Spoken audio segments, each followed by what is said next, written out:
금산예천교회 이영 목사님이십니다. 오늘은 계시록 2장 18절로 29절의 두아디라 교회에 관하여 말씀드리겠습니다. 두아디라는 계속된 향기로운 제물이라는 뜻으로서 역사적으로는 중세 가톨릭 교회 시대에 해당합니다. 기독교 2000년 역사에서 교회는 많은 변천 과정을 겪으면서 영적 등락을 반복해오고 있습니다.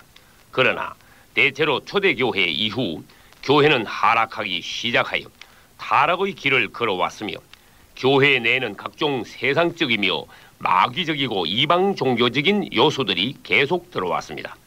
그리하여 주님께서는 2장 5절과 16절에서 교회를 향하여 회개를 촉구하셨고 2장 21절에서는 회개할 기회를 주었으나 끝내 회개하지 않았다고 하셨습니다.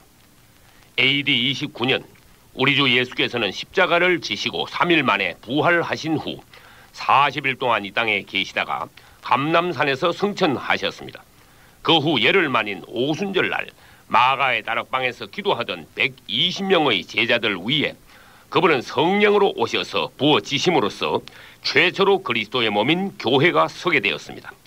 예루살렘으로부터 시작된 그리스도의 복음은 온 유대와 사마리아를 거쳐 마침내 그 당시 세계의 중심인 로마에까지 전파되게 되었습니다. 그리고 수백 년간, 즉 에베소 교회, 스무나 교회, 버가모 교회 시대를 지나는 동안 기독교는 로마에서 다른 각종 이방 종교와 만나 혼합됨으로써 마치 기형아처럼 변질되어 갔습니다. 그러다가 4세기 말에 로마의 기독교 감독이 바벨론 종교의 제사장직을 겸임함으로써 가톨릭이 태동하게 되었고 6세기 말에 가서는 교황 제도가 확립됨으로써 기독교를 빙자하며 기독교를 대표하는 가톨릭이 정식으로 출범하게 되었습니다. 여러분은 오늘 마음을 더 넓히셔야 합니다. 그리고 제가 기독교에 관하여 무거운 마음으로 충고할 때 용납해 주시기를 바랍니다. 만약 우리 스스로 자신을 온전하고 완벽하다고 주장한다면 주님께서도 그것을 인정하실까요? 또 오늘날 기독교와 천주교에 하자가 전혀 없다고 말한다면 주님께서는 뭐라고 하실까요? 자신의 참모습을 보지 못할 때 우리는 교만하게 되고 결국 그리스도로부터 빗나가서 계속 사망으로 가게 될 것입니다. 성경에서 다윗과 베드로는 엄청난 죄를 범하고도 적극적이며 철저하게 회개함으로써 하나님께 용서받은 대표적 인물이 되었습니다. 그러나 사도행전 7장에서 서대반 집사가 유대인들을 향하여 책망했을 때 그들은 회개하기는커녕 이를 갈며 달려들어 서대반 집사를 돌로 쳐 죽여버렸습니다. 철저하게 변절한 두아디라 교회를 대하여 주님께서는 자신을 소개하시기를 그 눈이 불꽃 같고 그 발이 빛난 주석과 같은 하나님의 아들이라고 2장 18절에서 말씀하셨습니다. 그것은 심판을 위하여 감찰하시는 주님을 나타냅니다. 또 마리아를 신격화한 가톨릭에서는 그리스도를 마리아의 아들이라고 강조하지만 그분은 자신을 하나님의 아들이라고 선포하고 계십니다. 2장 19절에서 가톨릭은 많은 일과 봉사를 갖고 있으며 사랑과 믿음과 인내도 있어서 외형적 활동에서는 모범적이라고 하셨습니다. 그러나 2장 20절에서는 자칭 여선지자 이세벨을 용납한 것에 관하여 책망하고 계십니다. 성경에는 많은 여자들이 등장합니다. 그 중에서 마태복음 13장과 오늘 계시록 2장과 계시록 17장의 여자는 같은 여자입니다. 마태복음 13장 33절에서는 여자가 하나님의 순수한 말씀인 가루 서말 속에 사탄의 교훈인 누룩을 넣어 전부 부풀게 했다고 하였고 오늘 계시록 2장 20절에서는 자칭 여선지자 이세벨이 하나님의 종들을 꿰어 행음하고 우상 제물을 먹게 했다고 했으며 계시록 17장의 큰 음녀는 땅의 임금들과 음행하였고 그 음행의 포도주로 많은 사람들을 취하게 만들었다고 하였습니다. 이 여자들은 하나이며 변절한 교회인 로마 가톨릭을 상징합니다. 이세벨은 누구입니까? 그녀는 북이스라엘의 아합 왕에게 시집 온 시돈 왕 겸 바알 제사장의 딸로서 이교도의 가정한 것을 이스라엘에 가져 들어와 음행과 우상 숭배로 이스라엘을 타락시킨 여자입니다.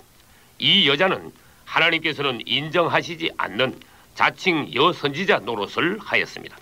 선지자란 하나님의 부르심과 사명을 받고 하나님을 대신하여 말하는 사람입니다. 그러나 가톨릭은 하나님의 권위를 가장하여 말할 때 고운 가루와 같은 그리스도의 진리의 말씀에 이단적인 누룩을 넣어 변질시키고 독주를 섞은 포도주를 사람들에게 주어 마시고 혼미케 만들었습니다. 결국 주님의 눈으로 보시기에는 천주교와 기독교에는 여러 가지 이교적인 악한 행습과 교리들이 들어왔으므로 우리는 이런 것들을 가려서 제거해야 합니다. 2장 22, 3절에서는 회개하지 않는 자들은 침상에 던지며 또 큰 환란에 던지고 그 자녀들도 죽이리라고 경고하고 계십니다. 침상이란 본래 수면과 휴식을 위한 것이지만 회개하지 않는 자들에게는 중병으로 누울 침상이 된다고 하셨습니다. 이처럼 타락한 교회는 불치의 병에 걸려 심판때까지 가게 될 것입니다. 이어서 2장 24절에서는 두아디라 교회 안에는 사탄의 깊은 것이 있다고 하셨습니다. 교회 안에 사탄의 깊은 것이 숨어 있다니요. 그것은 양의 탈을 쓴 이리와 같이 아름다워 보이는 어떤 것 이면에 사탄적인 요소가 교묘하고도 은밀히 감춰져 자리 잡고 있다는 것입니다. 정상적인 교회는 그리스도의 몸이지만 사탄의 깊은 것이 들어온 교회는 사탄의 체현으로 전락합니다. 두아디라 교회는 본 남편인 그리스도로부터 떠나 적그리스도의 아내가 된 변절한 교회입니다. 그리고 적그리스도로부터 받은 이단적인 교리를 자식들에게 가르치고 있습니다. 빵을 만들 때 누룩을 넣고 밀가루를 반죽하면 밀가루는 부풀어서 부드럽게 되고 사람들이 먹기에 좋은 빵이 됩니다. 그러나 사실 이 빵은 누룩으로 인하여서 변질되고 부패한 것입니다. 이처럼 사단도 하나님의 진리의 말씀에 사탄의 은밀한 누룩을 섞어 넣어 결국 말씀을 가감하고 부풀리고 변질시켜 놓았습니다. 마태복음 13장의 여자는 가루 서마를 전부 부풀게 했습니다. 그것은 이 여자 이세벨인 가톨릭에 의하여 그리스도에 관한 진리의 모든 방면들이 변질된 말씀으로 가르쳐지고 있다는 것입니다. 서머나 교회에는 사탄의 회가 있고 버가모 교회에는 사탄의 위가 나오며 여기 두아디라 교회에는 사탄의 깊은 것이 있습니다. 결국 사탄의 깊은 것이란 교회 안에 은밀히 뿌려진 영적 누룩을 말합니다. 마태복음 16장 6절에서 주님께서는 삼가 바리새인과 사두개인들의 누룩을 주의하라고 하시면서 이 누룩이란 사탄으로부터 온 잘못된 교훈이라고 12절에서 설명하셨습니다. 오늘날 기독교 안에 퍼져 있는 두아디라의 악한 것을 누가 보고 이길 수 있겠습니까? 2장 26절로 28절에는 이기는 자들에게 주시는 주님의 약속이 있습니다. 여기서 이긴다는 것은 첫째, 사탄의 깊은 것을 간파하고 둘째, 천주교를 통하여 들어온 여자 이세벨의 교훈, 즉 사탄적인 교리와 이방적 행섭을 떨쳐버리고 셋째, 주님이 다시 오실 때까지 진실하고 순수한 믿음을 굳게 지키는 것입니다. 다시 강조하건대 믿는 이들은 많지만 이기는 자들은 많지 않습니다.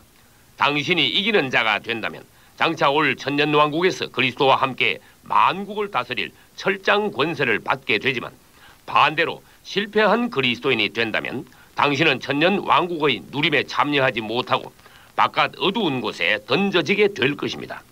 28절에서는 이기는 자들에게 또 새벽별을 주신다고 약속하셨습니다. 새벽별은 주님 자신입니다.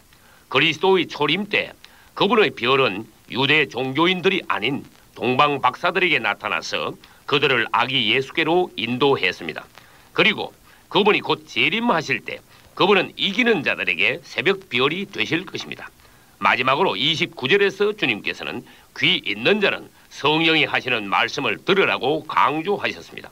이 시대는 특히 사람의 말이 아닌 성령의 말씀을 듣는 귀가 더욱 필요합니다. 주 예수여, 우리의 눈을 열어 보게 하시고 우리의 귀를 열어 듣게 하소서. 아멘.